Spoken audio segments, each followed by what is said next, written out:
اللہ تعالیٰ کی ذات سے امید ہے کہ انشاءاللہ اللہ اپنے فضل سے جنت میں داخل فرما دیں گے۔ حقوق اللہ تو کوئی بھی اللہ کا حق ادا کر ہی نہیں سکتا، وہاں اللہ کے فضل سے سب جنت میں جائیں گے۔ معاملہ دوسری چوکی کا ہے، تو دوسری چوکی بڑی خطرناک ہے، اس سے گزرنے کے لیے ہمیں اپنے معاملات کو صاف رکھنا پڑے گا۔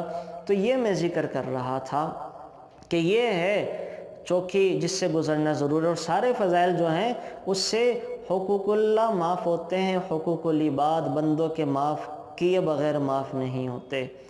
اور سورہ بقرہ کی ایک 5ویں فضیلت جو ہے وہ شعب الایمان کے اندر ذکر ہے۔ حضرت سہل بن سعد رضی اللہ تعالیٰ عنہ سے روایت فرماتے ہیں کہ رسول اللہ صلی اللہ علیہ وسلم نے ارشاد فرمایا، جس نے دن کے وقت اپنے گھر میں سورہ بقرہ کی تلاوت کی تو 3 دن تک شیطان اس کے گھر کے قریب نہیں آ سکتا، اور جس نے رات کے وقت اپنے گھر میں سورہ بقرہ کی تلاوت کی تو 3 راتوں تک شیطان اس کے گھر میں داخل نہیں ہو سکتا۔ تو ہم دن میں کریں یا رات میں 3 دن 3 راتوں تک شیطان کی چھٹی کروا سکتے ہیں، اور جب ظاہر شیطان کی چھٹی ہو گئی تو انشاءاللہ ہمارا گھر امن کا گہوارہ بن جائے گا، اللہ ہمارے گھروں میں سکون پیدا فرمائیں گے۔ تو یہ سورہ بقرہ کے فضائل تھے۔ باقی میں اب آپ کے سامنے ایمان والوں کی جو علامتیں وہ ذکر کر دیتا ہوں، جو اللہ تعالیٰ نے ایمان والوں کی علامتیں ذکر کی ہیں، اور اللہ تعالیٰ الف لام میم سے اس کی ابتدا کر رہے ہیں۔ الف لام میم،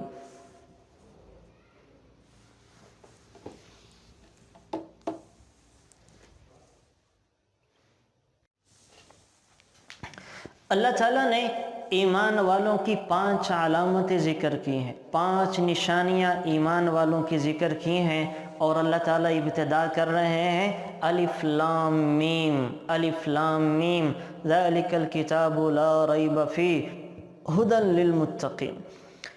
الف لام میم حامیم عین سین قاف کاف ہا یا عین صاد الف لام را الف لام میم را۔ یہ 29 صورتیں ہیں جو حروف مقطعات، جن کو کاٹ کاٹ کے توڑ کے پڑھا جاتا ہے، ایک ایک حرف بنا کے جن کو پڑھا جاتا ہے، تو انہیں حروف مقطعات کہا جاتا ہے۔ تو ان سے اللہ تعالیٰ 29 صورتیں شروع کر رہے ہیں۔ قرآن کریم کو بھی اس سے شروع کیا، کیوں؟ یہ عربوں کو چیلنج دینا تھا، عربوں کو چیلنج دینا تھا۔ آپ دیکھیں کسی کو متاثر کرنے کے لیے اس سے زیادہ طاقت، دولت، عزت، اس سے زیادہ علم ہونا چاہیے، تب کوئی متاثر ہوتا ہے۔ آپ عورتیں ہیں نا، مثال دے کے سمجھاتا ہوں، آپ میں سے کسی نے 1 تولہ زیور پہنا ہوا ہے اور کسی نے 10 تولہ پہنا ہوا ہے، تو 1 تولہ والی 10 تولے والے سے متاثر ہوگی۔ وہ خاتون جس نے 10 تولے پہنا ہوا ہے وہ 1 تولے والے سے متاثر نہیں ہوگی، نہیں ہو سکتی۔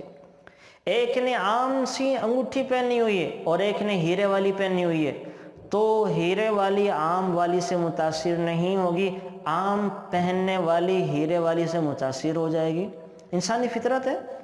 ایک نے 5,000 کا سوٹ پہنا، ایک نے 50,000 کا، تو 50,000 والا 5,000 والے کے سوٹ سے متاثر نہیں ہوگا، ہاں 5,000 والا 50,000 والے کے سوٹ سے متاثر ہو جائے گا۔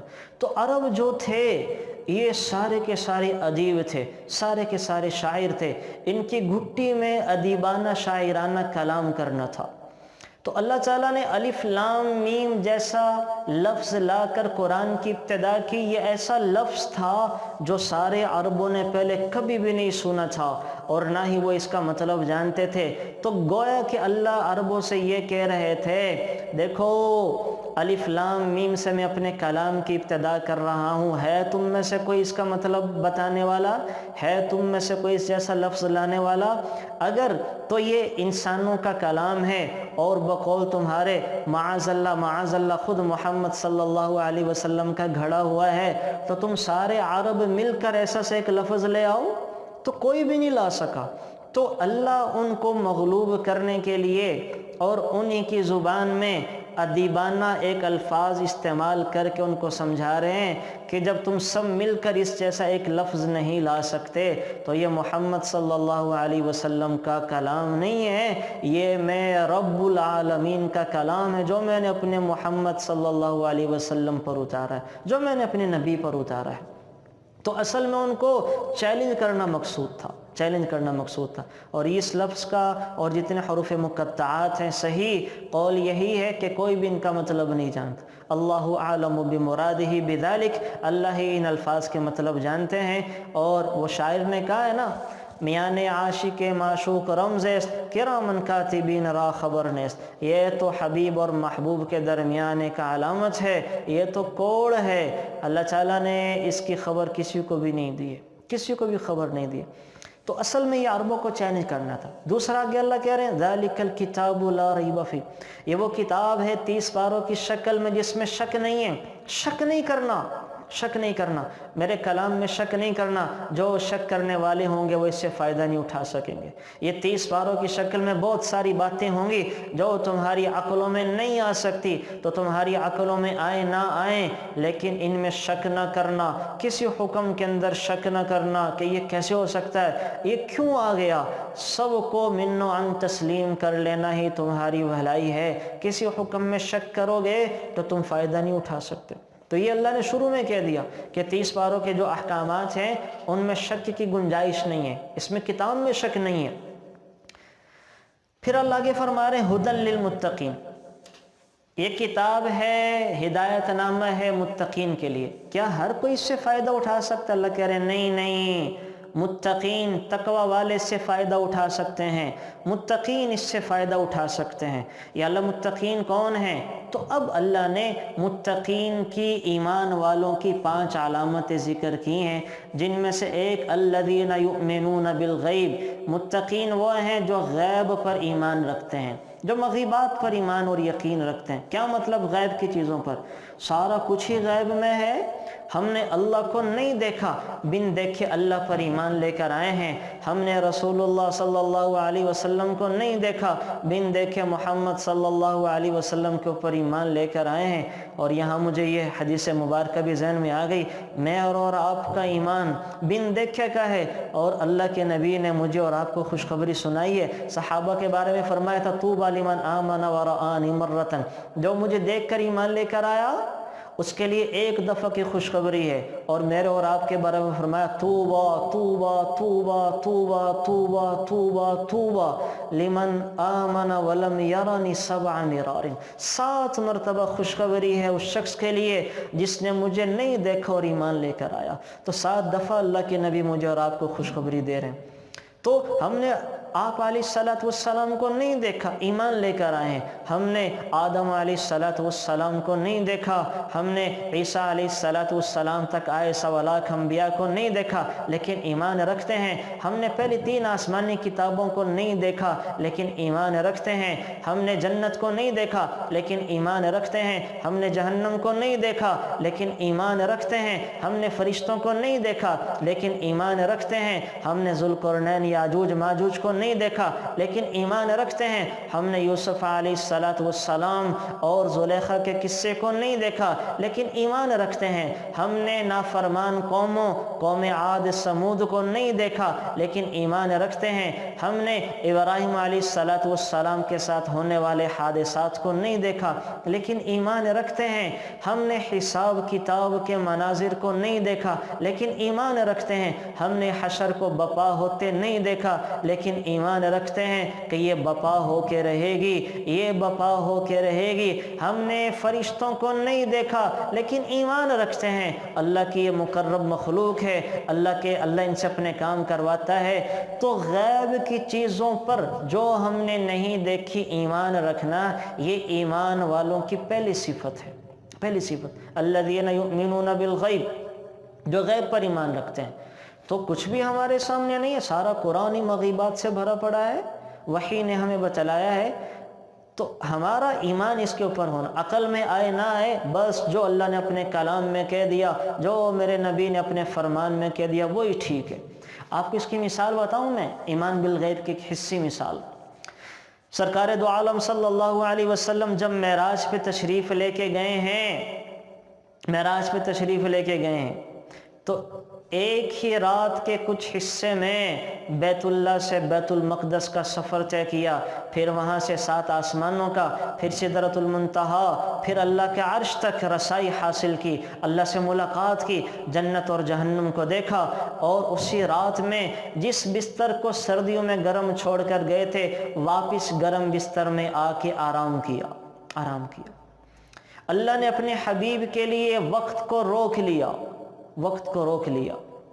یہ جو کروڑوں اربوں کھربوں سال کا فاصلہ تھا، یہ اللہ تعالیٰ نے لمحہ بھر میں کروا دیا، وقت کی رفتار کو اپنے حبیب کے لیے روک لیا۔ آئنسٹائن تھا نا، آئنسٹائن جب یہ مرنے لگا تو کسی نے اس سے کہا کہ آپ جیسا قابل آدمی بھی مر رہا ہے۔ آئنسٹائن کہنے لگا کہ وقت کو روک لو، میں موت سے بچ جاؤں گا۔ تو کہنے والا کہنے لگا وقت کو تو نہیں روک سکتے۔ تو آئنسٹائن نے کہا پھر میری موت سے بھی مجھے کوئی نہیں روک سکتا۔ ایک ہستی ہیں جن کے لیے اللہ نے وقت کو روک لیا، اور وہ محمد صلی اللہ علیہ وسلم کی ذات اقدس ہے کہ جن کے لیے وقت کو روک لیا۔ اب آپ علیہ السلام نے حضرت خدیجہ سے سارا واقعہ ذکر کیا کہ خدیجہ، میں رات کے کچھ حصہ میں بیت المقدس، 7 آسمان، اللہ کے عرش، جنت جہنم کی سیر کر کے واپس آ گیا ہوں، اور میں لوگوں کو جا کے ذکر کرنا چاہتا ہوں۔ تو حضرت خدیجہ نے کہا لوگوں سے ذکر نہ کریں، آپ کی بات کا یقین کوئی نہیں کرے گا، کوئی آپ کی بات نہیں مانے گا۔ آپ علیہ السلام نے کہا نہیں، مجھے لوگوں کو یہ سب بتانا ہے۔ حرم میں تشریف لائے، جب آپ علیہ السلام نے یہ قصہ سنانا شروع کیا کہ میں یہاں براق سے بیت المقدس، پھر 7 آسمان، اللہ کا عرش، اللہ، جنت جہنم، اسی دوران ایک آدمی بھاگا ابو بکر کے پاس گیا اور دل میں خوش ہو رہا ہے کہ آج معاذ اللہ ابو بکر صدیق اور محمد صلی اللہ علیہ وسلم کی دوستی کا آخری دن ہے، آج میں محمد کا جھوٹ معاذ اللہ ابو بکر کے سامنے پیش کروں گا، آج ابو بکر اپنے یار کو چھوڑ دیں گے۔ تو خوش ہو رہا ہے کہ کتنی عجیب بات جو عقل میں نہیں آ سکتی، کیسی بات ہے یہ محمد صلی اللہ علیہ وسلم کر۔ ابھی بھاگا گیا، ابو بکر صدیق کو جا کے کہنے لگا تمہاری کیا رائے اس شخص کے بارے میں جو یہ دعویٰ کرے کہ میں ایک ہی رات میں بیت المقدس، 7 آسمان، اللہ کا عرش، جنت جہنم، پھر واپس بھی آ گیا، بستر کو جس طرح گرم چھوڑ کر گیا تھا ویسے ہی آ گیا، تمہاری کیا رائے ہے؟ اب خوش ہو رہا ہے کہ ابو بکر کہیں گے کہ جھوٹا ہے، مکار، فریبی ہے، اور آج ابو بکر صدیق اور محمد صلی اللہ علیہ وسلم کا دوستانہ ختم ہو جائے گا۔ لیکن ابو بکر نے سوال ہی بدل دیا، پوچھا کہ کہنے والا کون ہے؟ جواب دیا کہ تمہارا دوست محمد صلی اللہ علیہ وسلم۔ کہا اللہ اور اس کے نبی نے سچ کہا، صدق اللہ و رسول، اللہ اور اس کے نبی نے سچ کہا۔ اگر محمد صلی اللہ علیہ وسلم یہ کہہ رہے ہیں تو انہوں نے سچ کہا، اور یہ سب کچھ ہوا ہوگا۔ وہاں پھر آپ کا لقب پڑا صدیق، کہ ہر چیز میں تصدیق کرنے والے۔ یہ ہے ایمان بالغیب، کہ بن دیکھے ابو بکر صدیق آپ علیہ السلام کی ہر بات کی تصدیق کر رہے ہیں، بن دیکھے ہر بات کے اوپر ایمان اور یقین رکھتے ہیں۔ تو میرا اور آپ کا بھی ایمان ایسا ہونا چاہیے، ہر وہ چیز جو اللہ نے اپنے کلام میں، میرے نبی نے اپنے فرمان میں کہہ دیا، اس کے اوپر بن دیکھے ایمان اور یقین لے کر آئیں۔ تو یہ پہلی علامت ہے متقین کی اور ایمان والوں کی۔ نمبر 2 علامت جو ہے وہ ہے نماز کا ادا کرنا، نماز کو ادا کرنا، نماز کا پڑھنا، ہر حالت میں نماز کا ادا کرنا۔ اب آپ حیران ہوں گے کہ ایک ہے نماز ہم پڑھتے ہیں اور ایک ہے نماز کو ادا کرنے کا حکم ہے۔ نماز کو ادا کرنا کیا مطلب ہے؟ کہ کوئی بھی حالت ہو، خوشی کی ہو، غمی کی ہو، کوئی بھی کیفیت پیدا ہو جائے، انسان صحیح ہے، بیمار ہے، گھر کے اندر ہے، باہر ہے، اپنے ملک میں ہے، پردیس ملک میں چلا گیا، اپنوں میں ہے، پرایوں میں ہے، کسی حالت کے اندر بھی نماز کو نہ چھوڑنا، یہ کہلاتا ہے نماز کو ادا کرنا۔ اب آپ نماز کے بارے میں کچھ چیزیں ذکر کر دیتا ہوں۔ اللہ تعالیٰ نے توحید کے بعد سب سے پہلا حکم جو دیا ہے ہمیں وہ نماز کا ہے۔ توحید کے بعد سب سے پہلا حکم اللہ تعالیٰ نے ہمیں نماز کا دیا ہے، اور نماز کے بارے میں اللہ تعالیٰ نے جتنی آیات اتاری ہیں وہ بہت زیادہ ہیں۔ اشارتاً کی صراحتاً 108 مرتبہ کہا نماز پڑھو، اقیم الصلاۃ، اقیمنا الصلاۃ، مردوں سے بھی کہہ رہے ہیں، عورتوں سے بھی کہہ رہے ہیں کہ نماز پڑھو، نماز نہ چھوڑنا، نماز پڑھو، نماز نہ چھوڑنا۔ اور کنایتاً اشارتاً تقریباً 700 مرتبہ سے زیادہ اللہ تعالیٰ نے نماز کا حکم دیا۔ بڑے کا تو ایک دفعہ کہہ دینا کافی ہوتا ہے، اللہ ایک دفعہ بھی کہہ دیتے کافی تھا، لیکن اللہ تعالیٰ نے ہمیں 700 مرتبہ تک وہ بار بار کہا ہے۔ کیوں؟ نماز کی اہمیت کی وجہ سے، نماز کی اہمیت کی وجہ سے اللہ تعالیٰ نے ہمیں بار بار کہا ہے۔ پھر نماز، اللہ نے ہمیں نماز جو عبادت دی ہے یہ ہر مخلوق کی عبادت اس کے اندر کر دی۔ نماز اصل میں ہر امت والوں کو دی گئی تھی، آدم علیہ السلام سے لے کر حضرت عیسیٰ تک ہر امت والوں کو اللہ نے نماز دی، لیکن نماز میں فرق تھا۔ ان لوگوں کی جو نماز تھی وہ 2 رکعت فجر کی ہوا کرتی تھی، 2 رکعت عصر کی ہوا کرتی تھی۔ اچھا، وہ کچھ پڑھتے بھی نہیں تھے، بس ہاتھ باندھ کر کھڑے ہو جاتے تھے، ہاتھ باندھ کر، جیسے ایک غلام اپنے آقا کے سامنے ہاتھ باندھ کے کھڑا ہو جاتا ہے، یہ ایسے ہاتھ باندھ کر کھڑے ہو جاتے تھے، کچھ پڑھنا پڑھانا نہیں ہوتا تھا۔ لیکن قربان جائیں، اللہ تعالیٰ نے کل کائنات کو جتنی عبادت کے پہلو دیے ہیں وہ سارے کے سارے ہمیں نماز میں دے دیے، وہ ساری کی ساری چیزیں ہمیں نماز کے اندر دے دی، اور ہمیں نماز کا حکم دے دیا۔ نماز کے اندر وہ کیا؟ دیکھیں، اللہ تعالیٰ نے فرشتوں کو عبادت دی ہے، ان کی تسبیح و تحلیل، تو اللہ تعالیٰ نے ہمیں نماز میں فرشتوں کی عبادت بھی دے دی۔ سبحان ربی العظیم، سبحان ربی الاعلیٰ، استغفار بھی دے دیا، رب اجعلنی مقیم الصلاۃ ومن ذریتی ربنا وتقبل دعا، ربنا اغفر لی، اللہ اپنے گناہوں کی معافی چاہتے ہیں۔ اللہ تعالیٰ نے پرندوں کو دیا چہچہانا، یہ ان کی تسبیحات ہیں، نماز میں ہمیں تسبیحات بھی دے دی، ہمیں یہی تسبیحات نماز کے اندر پڑھنے کا، سبحان ربی العظیم، سبحان ربی الاعلیٰ، ربنا ولک الحمد، سمیع اللہ لمن حمدہ، تو پرندوں کی عبادت بھی ہمیں نماز میں دے دی۔ اللہ تعالیٰ نے پہاڑوں کو دیا یہ قعدہ کرنا، بیٹھنا، سارے کے سارے پہاڑ یہ قعدہ کی عبادت میں ہیں۔ اللہ تعالیٰ نے ہمیں نماز میں پہاڑوں کی عبادت بھی قعدہ کے شکل میں دے دی۔ ہمیں 4 رکعتوں والی نماز میں 2 دفعہ قعدہ کرنا پڑتا ہے، اور 2 رکعت والی نماز میں 1 دفعہ قعدہ کرنا پڑتا ہے۔ قعدہ بولتے ہیں تحیات کے اندر بیٹھنا، تو ہمیں اللہ نے پہاڑوں کی عبادت بھی دے دی۔ درختوں کی عبادت کیا ہے؟ درخت یہ رکوع کے اندر ہیں، سارے درخت رکوع کے اندر ہیں، تو اللہ تعالیٰ نے ہمیں درختوں کی عبادت بھی دے دی۔ اور جو ہے وہ قیام، یہ چوپاہوں کی عبادت قیام ہے، جتنے 4 پاؤں والے ہیں یہ کھڑے رہتے ہیں، یہ قیام کسی شکل میں ہے، تو اللہ تعالیٰ نے ہمیں سارے جانوروں کی عبادت بھی دے دی قیام کی شکل میں۔ اور جو حشرات الارض ہیں، کیڑے مکوڑے ہیں، ان کو اللہ تعالیٰ نے سجدے کی کیفیت میں پیدا کیا ہے، یہ جب سے پیدا ہوتے ہیں اپنے مرنے تک سر بسجود رہتے ہیں، زمین پر رینگتے رہتے ہیں، یہ سجدے کی سی کیفیت ہے ان کی، تو اللہ تعالیٰ نے ہمیں ان کی عبادت بھی سجدے کے شکل میں دے دی۔ تو کل کائنات کو اللہ نے جو جو عبادتیں، وہ آسمان کی مخلوق ہو، وہ سمندروں کی مخلوق ہو، وہ جنگل کی مخلوق ہو، وہ ہوا میں رہنے والے جنات ہوں، ہر ایک کو عبادت کا ایک ایک پہلو دیا ہے، لیکن اللہ تعالیٰ نے حضرت محمد صلی اللہ علیہ وسلم کی امت والوں کو ساری عبادتوں کو نماز کے اندر جمع کر دیا۔ اس وجہ سے کہا جاتا ہے کہ نماز اتنی جامع عبادت ہے، اتنی جامع عبادت ہے۔ پھر نماز کو اللہ تعالیٰ نے جس شان کے ساتھ اس کا حکم دیا ہے، کسی حکم کو نہیں اتارا۔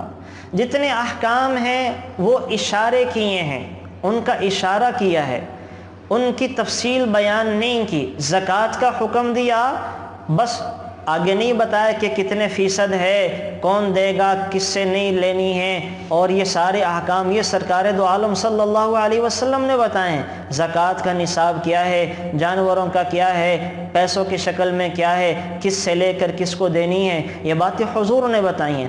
حج ہے، حج کا حکم دے دیا، حج کا طریقہ کوئی نہیں بتایا۔ جہاد ہے، اس کا حکم دیا، طریقے کوئی نہیں بتائے ہیں۔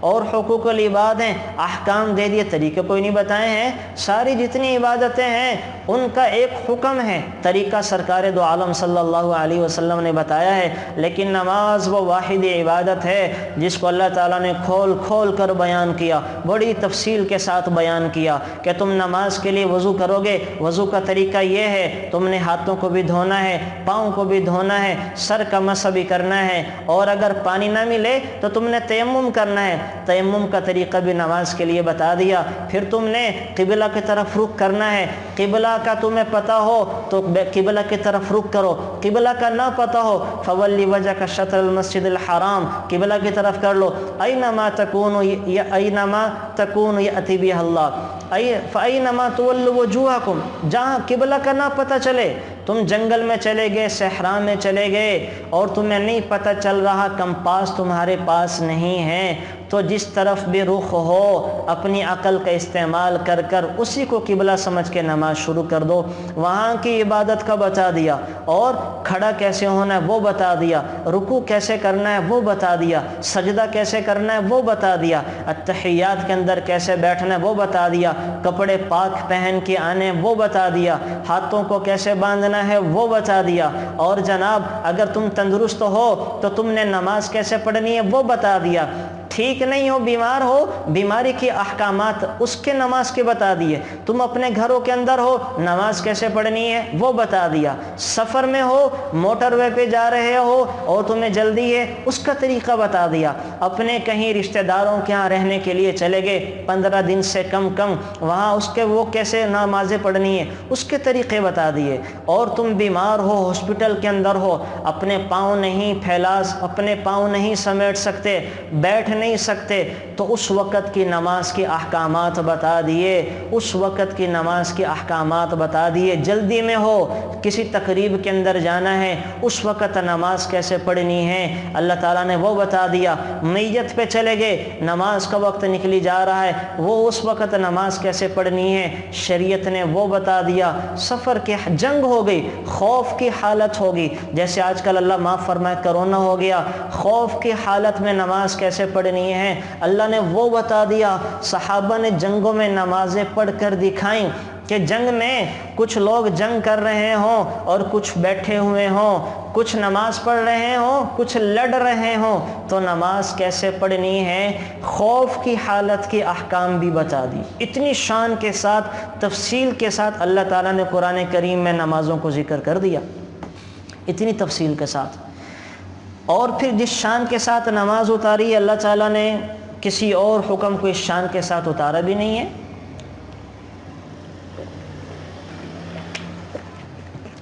باقی ہر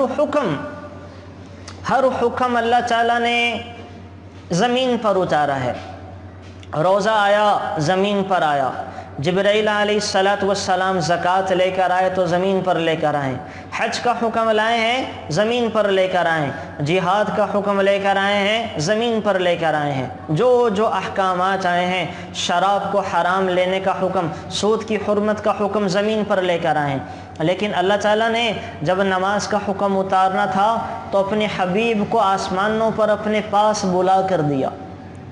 اگر اللہ تعالیٰ کے پاس نماز سے بڑھ کر کوئی چیز ہوتی، اللہ تعالیٰ کے خزانوں میں نماز سے بڑھ کر کوئی تحفہ ہوتا تو اللہ تعالیٰ وہ عطا کرتے۔ آپ علیہ السلام کو اس موقع پر سب سے بڑا تحفہ دینا مقصود تھا۔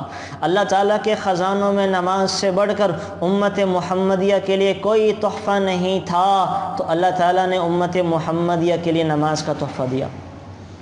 آپ علیہ السلام جب معراج پہ جانے لگے، میں سارا معراج کا واقعہ نہیں بتانا چاہتا، نہ وہ مقصد ہے، قصہ مختصر، جب عرش پہ گئے ہیں تو اللہ تعالیٰ پوچھ رہے ہیں میرے حبیب کیا لے کر آئے ہیں، تو آپ علیہ السلام نے فرمایا التحیات للہ والصلوات والطیبات، یا اللہ جتنی عبادتوں کی قسمیں ہیں سب تیرے لیے ہیں، میری فزیکلی عبادتیں تیرے لیے ہیں، میری فائنانشلی عبادتیں تیرے لیے ہیں، میری وربلی عبادتیں تیرے لیے ہیں، میری مالی قولی فعلی ہر قسم کی عبادتیں تیرے لیے ہیں۔ اللہ تعالیٰ خوش ہوئے، کہا السلام علیک ایھا النبی ورحمۃ اللہ وبرکاتہ، اے میرے نبی جی پھر آپ پر میری طرف سے سلامتی ہے اور رحمتیں ہوں۔ اب اللہ تعالیٰ نے اپنے حبیب پر رحمت بھی بھیج دی، سلامتی بھی بھیج دی، لیکن قربان جائیں آپ علیہ الصلاۃ والسلام پر، اس موقع پر بھی آپ علیہ الصلاۃ والسلام مجھے اور آپ کو نہیں بھولے۔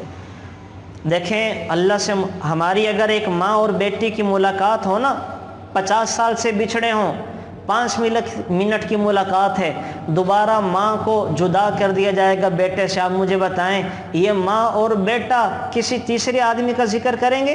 بالکل نہیں کریں گے۔ یہ تو ایک ملاقات ہے تھوڑی دیر کی، کس کی؟ اللہ کی اور اللہ کے حبیب کی۔ یہاں دونوں کو اپنی باتیں کرنی چاہیے تھی، یہاں آپ علیہ الصلاۃ والسلام کو امت والوں کا ذکر اور یاد کیسے آ سکتا تھا؟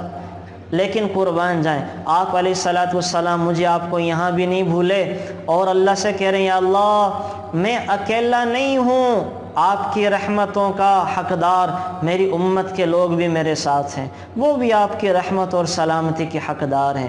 تو آپ علیہ الصلاۃ والسلام نے یہ جملہ ایڈ کروا لیا، بڑھوا دیا، کیا؟ السلام علینا وعلی عباد اللہ الصالحین، یا اللہ میری امت کے نیکوکاروں پر بھی آپ کی سلامتی ہو۔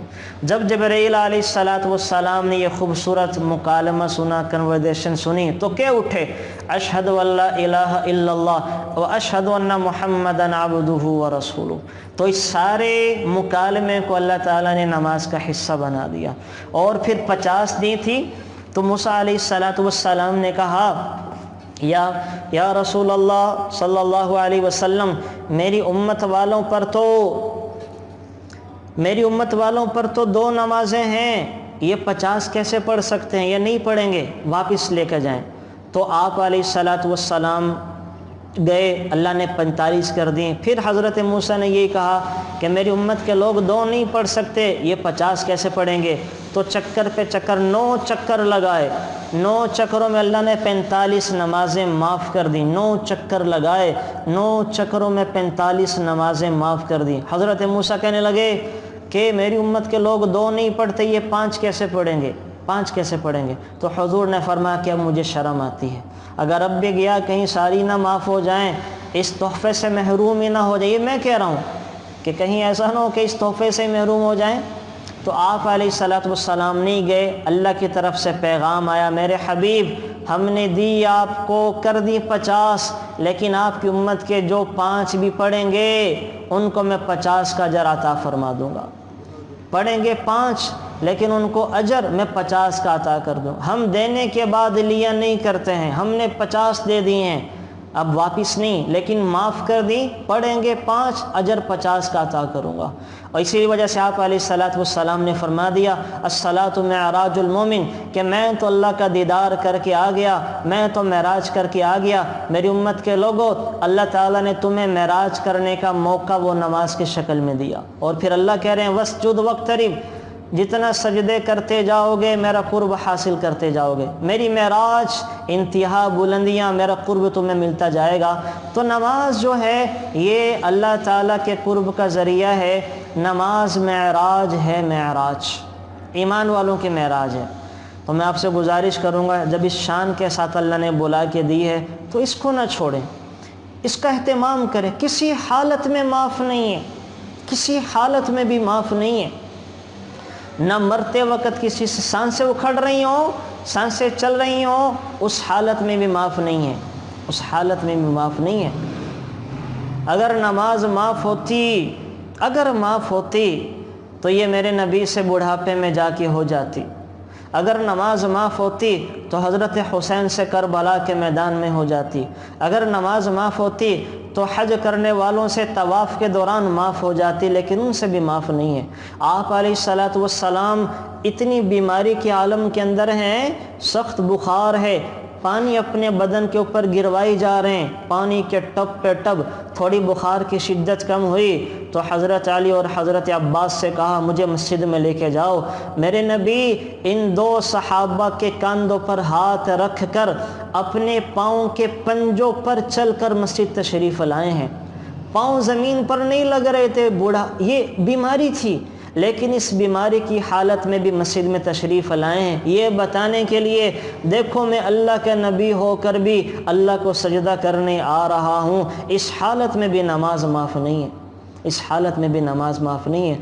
حضرت عمر کو خنجر لگ گیا فجر کی نماز میں، اور خنجر اتنا شدت کا کہ پیٹ چیر کے رکھ دیا، لیکن اس حالت میں بھی نماز نہیں چھوڑی، نماز کو پورا کیا، نماز کو پورا کیا۔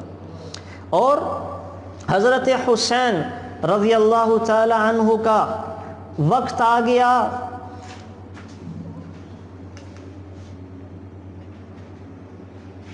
حضرت حسین رضی اللہ تعالی عنہ حالت جنگ میں ہیں، اور خاندان کے لوگ شہید ہونا، کچھ لوگ شہید ہو چکے ہیں۔ نماز کا وقت آیا، نماز کے وقت پیغام بھیجا شمر کے ہاں کہ ہم نے نماز ادا کرنی ہے، نماز ادا کرنے دو، نماز ادا کرنے دو۔ تو پیغام آیا کہ نماز نہیں پڑھنے دیں گے، پڑھو گے تو اسی حالت میں تمہیں قتل کر دیا جائے گا۔ تو حضرت حسین رضی اللہ تعالیٰ عنہ نے کچھ لوگوں کر ڈھال دے کر آگے بھیجا، اور باری باری پیچھے نماز پڑھی ہے، ہمیں اور آپ کو یہ پیغام دیا کہ دیکھو میں نے کربلا کے میدان میں جہاں شاید وضو کرنے کے لیے پانی نہیں تھا، اور اپنے خون سے وضو کر کے یا کربلا کی مٹی سے تیمم کر کے انہوں نے وضو کیا ہوگا، اس حالت میں بھی نماز ادا کر رہے ہیں۔ ہمیں پیغام دے رہے ہیں کہ ہم نے اتنے خوف کی عالم کے اندر بھی نماز پڑھنا نہیں چھوڑی۔ تو میری امت کے لوگوں، تم اپنی خوشی کے عالم میں بھی نماز چھوڑ دیتے ہو، اپنے عام حالات میں بھی نماز چھوڑ دیتے ہو، تو کسی حالت میں نماز معاف نہیں ہے۔ معاف ہوتی تو حضرت حسین سے ہو سکتی تھی، معاف ہوتی تو حج کرنے والوں سے حج کے دوران ہو جاتی۔ طواف کتنی بڑی عبادت ہے، لیکن اذان ہوتے ہی طواف روک دیا جاتا ہے اور نماز پڑھنا شروع کر دی جاتی ہے، نماز شروع کر دی جاتی ہے۔ تو میں آپ سے گزارش کروں گا نماز نہ چھوڑیں۔ نماز نہ پڑھنے کے اوپر بڑی وعیدیں ہیں، بہت ساری چیزیں ہیں، یہ اگر ہم ساری باتیں کریں گے تو بات بڑھ جائے گی۔ انشاءاللہ ہم نماز کے اوپر پھر الگ سے ورک شاپ رکھیں گے۔ تقریباً 1 مہینہ مجھے لگ گیا تھا نماز کے متعلق وہ بیان کرتے کرتے، روزانہ بیان، بہت ساری چیزیں، فلسفہ نماز ہے، نماز کی حکمتیں ہیں، اس کے طریقہ کار ہے، نہ پڑھنے والوں کا وبال ہے، نماز سے ملتا کیا، بہت ساری چیزیں۔ انشاءاللہ ہم پھر آہستہ آہستہ یہاں پہ ہر اتوار کو آپ لوگوں کے مشورے سے ایک دن طے کر کے مختلف ورک شاپس رکھا کریں گے، جس میں ہر چیز کو بڑی تفصیل کے ساتھ اس کے ہر پہلو کو انشاءاللہ بیان کیا جائے گا۔ مختصراً چیزیں میں ذکر کر رہا ہوں۔ تو نماز ہے، نماز کا آ گیا، نماز نہ چھوڑیں، کسی حالت میں نہ چھوڑیں۔ تقریب میں کہیں جا رہے ہیں تو کوشش کریں وضو کر کر جائیں، وہیں جہاں موقع ملے وہاں پڑھ لیں، وہاں پڑھ لیں۔ خدا نہ خواستہ کہیں فوتگی پہ چلے گئے، نماز جنازہ میں شرکت کرنا فرض کفایہ ہے، فرض کفایہ ہے۔ ایک آدمی نے ساری زندگی نماز جنازہ نہیں پڑھی، کوئی گناہ کی بات نہیں ہے، لیکن اگر ایک شخص نے ایک نماز چھوڑ دی، ایک نماز چھوڑ دی، تو پھر اس کا متبادل کوئی نہیں ہے۔ میرے نبی نے فرمایا جس شخص نے نماز کو چھوڑ دیا، ایک تک پڑھا ہی نہیں، جس نے وقت پہ ادا نہیں کی، وقت پہ ادا نہیں کی، اور پھر آگے اگلی بات میں ذکر کر رہا ہوں مفہوم حدیث کا، کہ معافی بھی نہیں مانگی، توبہ بھی نہیں کی، وہ آدمی ایک نماز چھوڑنے کی وجہ سے 2,88,00,000 سال جہنم میں جلایا جائے گا۔ ایک نماز چھوڑنے کی وجہ سے 2,88,00,000 سال جہنم میں جلایا جائے گا۔ تو میں اور آپ کہاں یہ جہنم کی آگ برداشت کر سکتے ہیں؟ تو اس وجہ سے گزارش یہ ہے کہ نماز کا اہتمام کریں، نماز کو بالکل بھی نہ چھوڑیں، کسی حالت میں نہ چھوڑیں۔ اپنے بچوں کو گھروں میں نمازوں کا عادی بنائیں، خود اپنے گھر میں نماز کا ماحول پیدا کریں، نماز کو نہ چھوڑیں۔ انشاءاللہ اس کے اوپر پھر تفصیلی بات ہو جائے گی۔ نمبر 2 حکم ہے زکوٰۃ ادا کرنے کا۔ قرآن کریم میں جو حکم ہے زکوٰۃ ادا کرنے کا، دیکھیں اس کے بہت سارے پہلو ہیں۔ ایک آدمی کو اللہ نے مال دیا ہے، اگر وہ زکوٰۃ نہیں دے رہا، زکوٰۃ نہیں دے رہا، تو وہ بخیل والی کیٹیگری میں داخل ہو جاتا ہے۔ اور بخیل کے بارے میں آپ علیہ الصلاۃ والسلام فرما رہے ہیں بخیل آدمی اللہ سے بھی دور ہے، جنت سے بھی دور ہے، لوگوں سے بھی دور ہے، اور جہنم کے قریب ہے۔ بخیل آدمی اللہ سے بھی دور ہے، جنت سے بھی دور ہے، اور لوگوں سے بھی دور ہے اور جہنم کے قریب ہے، جہنم کے قریب ہے۔ جو آدمی، جو عورتیں اپنے مال زیورات کی زکوٰۃ ادا نہیں کرتی، اس پر انشاءاللہ پھر زکوٰۃ کے اس میں تفصیل سے میں ذکر کر دوں گا، لیکن آج آپ یہ بنیادی بات سمجھ لیں کہ زکوٰۃ ادا کرنا فرض عین ہے، مردوں پر بھی عورتوں پر بھی۔ اور عورتوں پر آپ سے میں مخاطب ہوں، عورتوں پر عام طور پر زکوٰۃ فرض ہو جاتی ہے، اور تقریباً ہر ہی عورت پر ہوتی ہے۔ ہر وہ عورت جس کے پاس آدھا تولہ سونا ہو اور 1500 یا 2000 روپے بھی ہوں تو اس پر بھی زکوٰۃ فرض ہو جاتی ہے۔ آدھا تولہ سونا بنتا تقریباً 55,000 کا، اور آج کل زکوٰۃ کا نصاب ہے 60,000۔ 55,000 یہ ہو گئے، اور 5-6 ہزار روپے اگر کسی عورت کے پاس پڑے ہوئے ہیں تو 60,000 پورے ہو گئے، تو اس کے اوپر بھی زکوٰۃ فرض ہو جاتی ہے۔ اور جس کے پاس 1 تولے سونا ہو تو اس کو تو زکوٰۃ دینی ہی پڑے گی۔ لیکن عورتیں یہ سمجھتی ہیں کہ 7.5 تولے سونا ہونا ضروری ہے، وہ الگ سے مسائل ہیں، وہ انشاءاللہ میں تفصیل سے ابھی جب شروع ہوگا رمضان یا کچھ دنوں میں تفصیل سے زکوٰۃ کے مسائل ذکر کر دوں گا۔ لیکن آپ آج یہ سمجھیں کہ زکوٰۃ ادا کرنا کتنا ضروری ہے۔ آگے وہ سخاوت کے درجے تو اور ہیں، اور درجے ہیں کہ صحابہ کرام کتنے سخی ہوا کرتے تھے، اور سخیوں کے بارے میں کتنے فضائل ہیں۔ سخی کے بارے میں اتنے فضائل ہیں کہ سخی کچھ بھی کر لے، دنیا کے اندر کچھ بھی کر لے، اللہ تعالیٰ سخی اگر ظالم نہ ہو، ظلم نہ کرتا ہو، اللہ تعالیٰ سخی کی پکڑ نہیں فرماتے دنیا کے اندر۔ آپ حیران ہوں گے، یہ جو سامری تھے نا، سامری جس نے لوگوں کو شرک پہ لگا دیا، بچھڑا بنایا اور لوگوں پر بچھڑے کی عبادت کے لیے مجبور کیا، اور جن 70,000 لوگوں نے شرک کیا تھا، اللہ تعالیٰ نے کہا کہ توبہ اس وقت قبول کروں گا جب یہ آپس میں ایک دوسرے کو قتل کر دیں گے۔ تو لوگوں نے ایک دوسرے کو قتل کرنا شروع کر دیا، قتل کرنا شروع کر دیا۔ تو موسیٰ علیہ السلام نے اللہ سے کہا، یا اللہ، اصل تو اس کا کرتا دھرتا، لوگوں کو گمراہ کرنے والا یہ سامری ہے، یہ کرتا دھرتا ہے، اس کو آپ قتل کرنے کا حکم نہیں دے رہے؟ تو وحی آئی کہ یہ سخی ہے، سخی، اور میں سخیوں کو دنیا میں نہیں پکڑا کرتا، اپنی موت آپ ہی مر جائے گا، اپنی موت آپ ہی مر جائے گا۔ اللہ سخیوں کو دنیا میں نہیں پکڑا کرتے۔ تو کتنے فضائل ہیں سخیوں کے، کتنے فضائل ہیں۔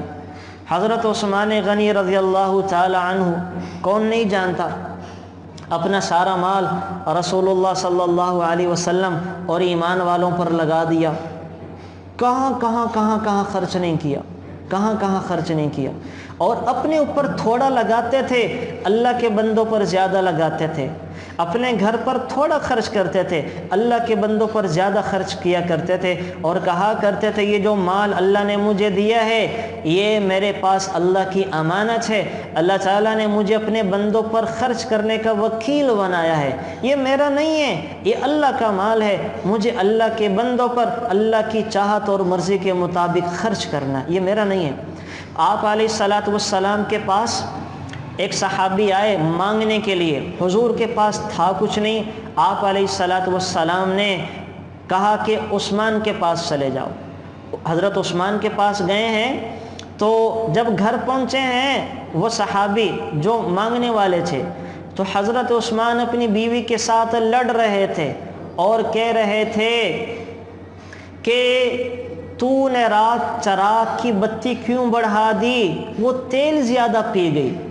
یعنی ان کی بیوی نے یہ کیا، رات بھولے سے چراغ کی جو بتی جس سے چراغ جلتا تھا وہ زیادہ لگا دی، جب وہ زیادہ لگی تو وہ جلتی رہی، تیل بھی سارا سڑ گیا۔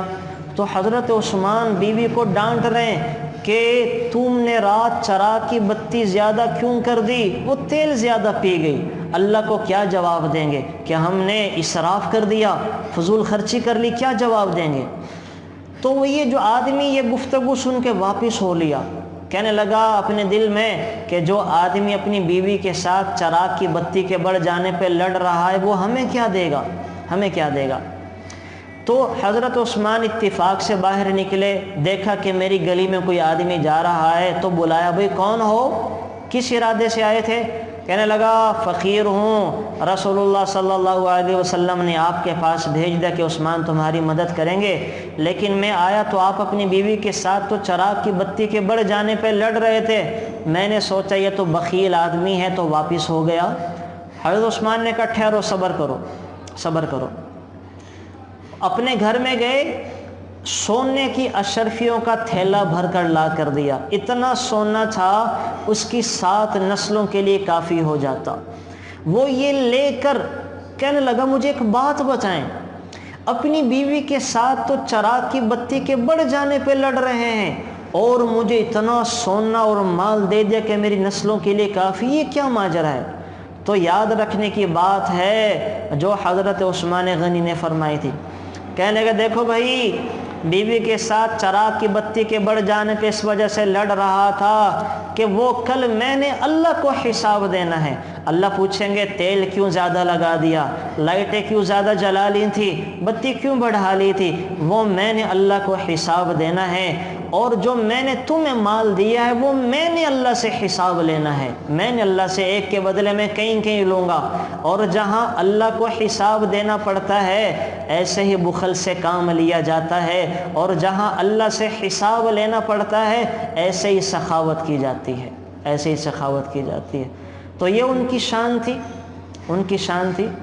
حضرت عثمان غنی کا یہ واقعہ میرے ذہن میں آ گیا، مدینہ منورہ میں قحط پڑا، جیسے اب ہمارے ہاں قحط سالی کا عالم ہے، اللہ معاف فرمائے، لوگ جو ہیں جن کی نوکریاں چھوٹ گئی، جاب سے چلے گئے، کھانے تک کے مسائل ان کے ہاں گھروں میں پیدا ہو گئے، یہی عالم ایک دفعہ مدینہ منورہ میں ہوا، لوگوں کو کھانے پینے کے لالے پڑ گئے، تو حضرت عثمان غنی رضی اللہ تعالیٰ عنہ کا 100 اونٹوں کا قافلہ سامان سے لدا پھدایا، یعنی 100 ٹرک سامان کے آئے، آج کی زبان میں آپ کہہ لیں تو منڈی لگ گئی، اب چھوٹے موٹے دکاندار تاجر آ گئے، اور آ کر اب سودے بازی شروع ہوئی، تو 1 روپے کے بدلے میں 1 روپیہ کا نفع ایک آدمی نے کہا میں دوں گا، حضرت عثمان نے کہا نہیں یہ تھوڑا ہے، دوسرے نے کہا میں 1 کا مال 2 روپے میں خریدتا ہوں، حضرت عثمان نے کہا یہ بھی تھوڑا ہے، تیسرے نے کہا میں 3 روپے دے کے خریدتا ہوں 1 روپے کا مال، حضرت عثمان نے کہا یہ بھی تھوڑا، کرتے کرتے 5 روپے میں لوگ خریدنے کو تیار ہو گئے،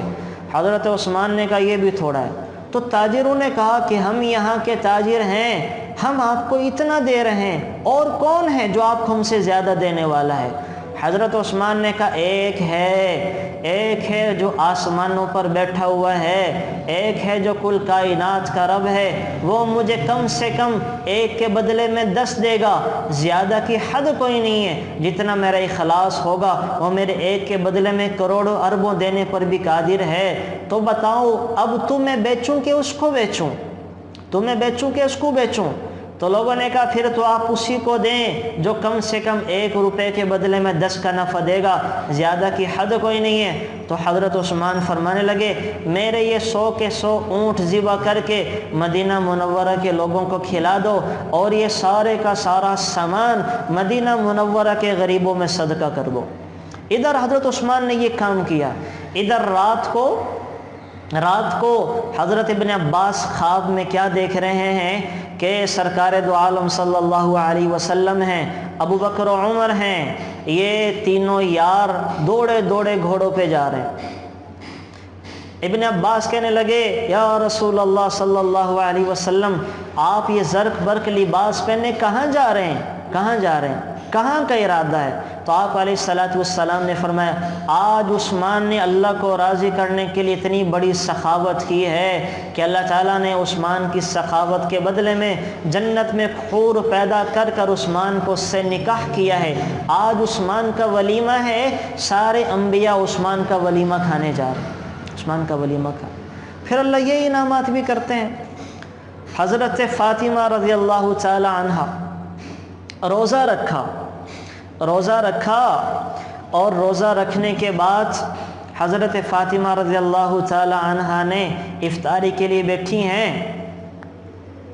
تو فقیر ایک روٹی، گھر میں آٹا کوئی نہیں تھا، حضرت علی کمائی کر کر لائیں تھوڑے سے پیسے، کھجوریں، ان کو بنایا، آٹا گوندا ہے تو روٹیاں بنی ہیں، ایک روٹی بنائی ہے جو کھانے کے لیے تھی، تو مسکین آ گیا، کہا مسکین ہوں، کچھ کھانے کو ہے؟ حضرت فاطمہ نے حضرت علی کو دیکھا، آنکھوں میں دونوں نے کہا کہ اس کو دے دو، مسکین کو دے دیا۔ صبح کھجوریں کھا کے پانی پی کے روزہ رکھ لیا، افطاری میں بھی کھجوریں کھا لی، پانی پی لیا، روٹی کوئی نہیں پیٹ میں گئی، سحری بھی ایسے کر لی۔ اگلے دن پھر کچھ پیسے لے کر آئے اور آٹا گوندھ کر روٹیاں بنائیں، تو آواز آئی کہ یتیم ہوں کچھ کھانے کو ملے گا؟ تو پھر دونوں میاں بیوی نے اشارہ کر کے آنکھوں میں دیکھ کر کہا اس کو دے دو، وہ روٹی اس کو دے دی۔ افطاری پانی اور کھجوروں کے ساتھ کر لی، تیسرا روزہ بھی کھجور اور پانی کے ساتھ رکھ لیا۔ تیسرے دن حضرت علی پھر کچھ کما کر لائے، روٹیاں بنائی تو دروازے پر آواز آئی قیدی ہوں، آزاد ہو گیا ہوں، بھوک ہے، کچھ کھانے کو ہے؟ تو وہ تیسری روٹی بھی جو بنائی تھی ان کو دے دی۔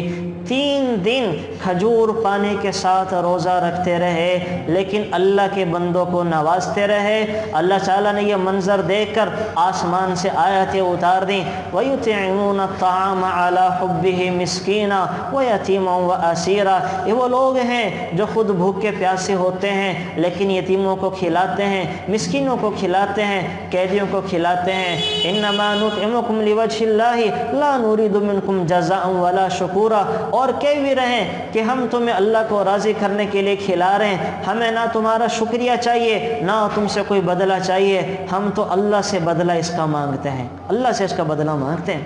تو یہ سخاوت کا حال اور عالم تھا ان لوگوں کا، یہ سخاوت کا حال اور عالم تھا۔ حضرت فاطمہ رضی اللہ تعالی عنہا نے جس مشقت کے ساتھ زندگی گزاری ہے آپ حیران ہو جائیں گے۔ رسول اللہ صلی اللہ علیہ وسلم کو جب پتہ چلا میرے شہزادے رو رہے ہیں، بیمار ہیں، عمران بن حسین کے ساتھ گھر گئے اور حضرت فاطمہ سے کہہ رہے ہیں کہ فاطمہ میری بیٹی، عمران میرے ساتھ ہیں، پردہ کر لو۔ آواز ہے ابا جان، گھر میں پردہ کرنے کے لیے چادر کوئی نہیں ہے۔ اس جنت کی شہزادی آپ علیہ الصلوۃ والسلام کے لخت جگر کے پاس اتنے کپڑے نہیں تھے کہ اپنے سر پر دوپٹہ گھر میں کر لیتی، پردہ کر لیتی، اتنے کپڑے نہیں تھے۔ آپ علیہ الصلوۃ والسلام نے اپنی چادر کملی بھیجی، بیٹی پردہ کر لو۔ اندر عمران گئے ہیں، عمران بن حسین ساتھ ہیں، تو پوچھ رہے ہیں بیٹی کیا ہوا؟ بیماری ہے اور یہ میرے شہزادے کیوں رو رہے ہیں؟ کہنے لگی ابا جان کچھ پیٹ میں گیا ہی نہیں ہے تو دودھ کہاں سے آئے گا، اس وجہ سے یہ رو رہے ہیں، اور پہلے بھوک تھی، کھانے کو کچھ نہیں تھا، اب بیماری ہے، پینے کو بھی کچھ نہیں ہے۔ آپ علیہ الصلوۃ والسلام نے بیٹی کو گلے سے لگایا اور اپنی زبان مبارک حسن اور حسین کے منہ میں ڈال کے ان کا پیٹ بھرا ہے۔ یہ حال اور عالم تھا میرے نبی کے گھر کا، جو ساری دنیا کو بھر کے چلے گئے اور نواز کے چلے گئے، یہ عالم تھا۔ آپ علیہ الصلوۃ والسلام، بس یہ چیزیں میں ذکر نہیں کیا، بات اور طرف کو نکل پڑی، یہ انشاءاللہ پھر کبھی ذکر کریں گے کہ میرے نبی کیسے گزارتے تھے۔ اب کچھ میں واقعات ذکر کر دوں کہ آپ علیہ الصلوۃ والسلام کی ازواج مطہرات کس طرح وہ خرچ کیا کرتی تھیں اور کیا ان کا عالم اور حال تھا۔ حضرت خدیجہ رضی اللہ تعالی عنہ بڑی سخی اور خرچ کرنے والی تھی۔ آپ علیہ الصلوۃ والسلام کی جو والدہ تھیں حضرت حلیمہ سعدیہ رضائی والدہ ہیں، یہ آئی ہیں آپ علیہ الصلوۃ والسلام کے پاس، اے میرے بیٹے، میرے قبیلوں کے لوگ تو خشکحالی کا شکار ہیں، کوئی مدد کر دیجئے۔ تو آپ علیہ الصلوۃ والسلام کیا کرتے تھے، جب ان کے پاس نہیں ہوتا تھا تو کسی کے پاس بھیج دیا کرتے تھے۔ تو آپ علیہ الصلوۃ والسلام یہ مکہ مکرمہ پہنچے ہیں، حضرت خدیجہ سے ان کا نکاح بھی ہو چکا ہے، تو آپ علیہ الصلوۃ والسلام حضرت خدیجہ کے پاس ان کو لے کر گئے ہیں۔ تو حضرت خدیجہ رضی اللہ تعالی عنہ نے جب سنا کہ حلیمہ سعدیہ کے قبیلے کا یہ حال ہے تو اپنے ذاتی پیسوں میں سے 40 بکریاں دی اور سواری کے لیے اونٹ دیے اور ان اونٹوں کو سارا ساز و سامان سے بھر دیا کہ جاؤ اور اپنے خاندان والوں کے کام آؤ۔ حضرت عائشہ صدیقہ کا یہ حال اور عالم تھا سخاوت کا کہ اللہ کے راستے میں اتنا لوٹاتی کہ اگر ایک دن میں کروڑوں روپے بھی آ جاتے، تو سارے ایک دن میں خرچ کر دیا کرتی تھی، ایک دفعہ حضرت معاویہ نے 1,00,000 درہم بھیجے،